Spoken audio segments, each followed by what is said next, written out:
ದೇವ, ನಿನ್ನ ಸುತೆಯ ಮನೋರಥ ಎಂಬ ತಂಗಾಳಿಯು ಈ ಕಲ್ಯಾಣ ಮಂಟಪದ ಸ್ವಸ್ತಿವಾಚಕವನ್ನು ಎಚ್ಚರಿಸುತ್ತಿದೆ.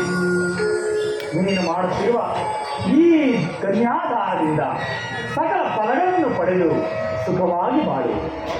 ಕಲ್ಯಾಣವಾಯಿತಿ ಕಲ್ಯಾಣ ಮಂಟಪಕ್ಕೆ ಬ್ರಹ್ಮಚಾರಿಯ ದರ್ಶನದಿಂದ ದೇವ, ನಿಮ್ಮ ಆಗಮನದಿಂದ ನನ್ನ ಪುತ್ರಿಯರ ಕಲ್ಯಾಣ ಮಂಟಪವು ಪವಿತ್ರವಾಯಿತು, ಸಾರ್ಥಕವಾಯಿತು ನಿನ್ನ ಜನ್ಮ ದರ್ಶದೇವ.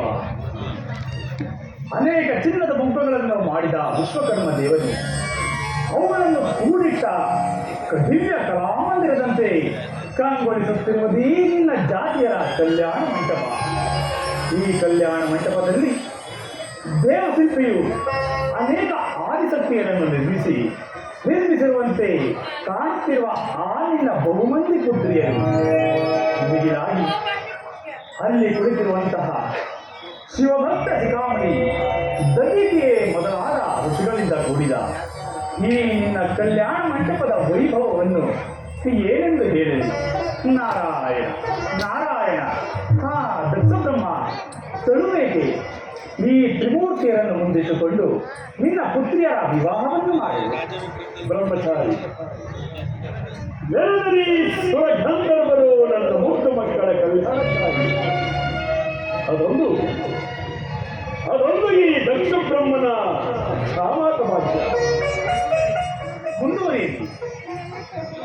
ಮುಂದುವರಿ ದಕ್ಷ ಬ್ರಹ್ಮ, ನಿನ್ನ ಮಕ್ಕಳ ಮಂಗಳ ಕಾರ್ಯದಲ್ಲಿ ಕಳವೆತ್ತ ರಾಜ ಹಂಸರಿಯಂತೆ ಕಂಗೊಳಿಸುತ್ತಿರುವ ಈ ನಿನ್ನ ಕಲ್ಯಾಣ ಮಂಟಪವು ನಿನ್ನ ಮಕ್ಕಳ ಮಂಗಳ ಕಾರ್ಯಕ್ಕೆ ಮಂಗಳವಾಗಲಿ. ಸಂತೋಷ ಭರಿತನಾದನು ನಿಮ್ಮ ಆಶೀರ್ವಾದ ಬಲಿಸಿಕೊಂಡು ದೇವ. ಸದಾ ಪ್ರಭು ಅಂತಾನೆ ಒಂದು ಪಾಠ ಆಡೋದು. ಸತ್ಯವಾಗಿ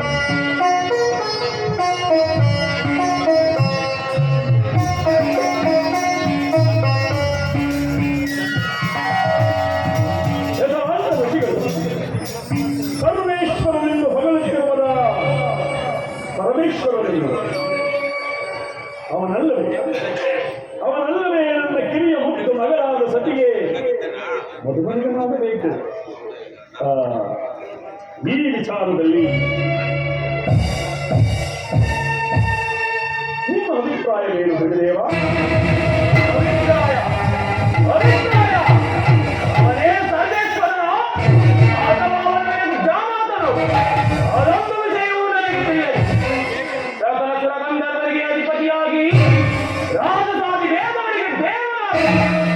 ಅನೇಕ ಬ್ರಹ್ಮ ಯೋಗಿಗಳಿಗೆ ಬ್ರಹ್ಮನಾಗಿ ಸಕಲ ಲೋಕಗಳ ಪ್ರಜಾಪ್ರಭುತ್ವಕ್ಕೆ ಅಧಿಪತಿಯಾಗಿ